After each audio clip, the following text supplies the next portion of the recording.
കേരളത്തിൽ നിന്ന് നേരിട്ട് രാമേശ്വരം വരെ പോകുന്ന ഒരു ട്രെയിൻ 2026 മാർച്ച് 14 മുതൽ സ്റ്റാർട്ട് ചെയ്തിരിക്കുകയാണ്. Train number 166-22 Mangalapuram Rameswaram express.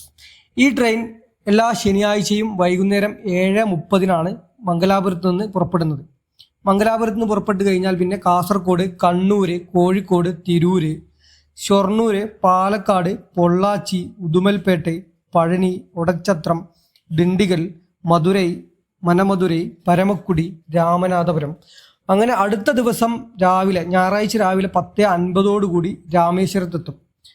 രാമേശ്വരത്ത് നിന്ന് ഞായറാഴ്ച വൈകുന്നേരം 3:30 തിരിച്ച് മംഗലാപുരത്തേക്കും പുറപ്പെടും. ഈ ട്രെയിൻ മംഗലാപുരം മുതൽ രാമേശ്വരം വരെ സഞ്ചരിക്കാൻ എടുക്കുന്ന സമയം എന്ന് പറയുന്നത് 15 മണിക്കൂറും 20 മിനിറ്റുമാണ്.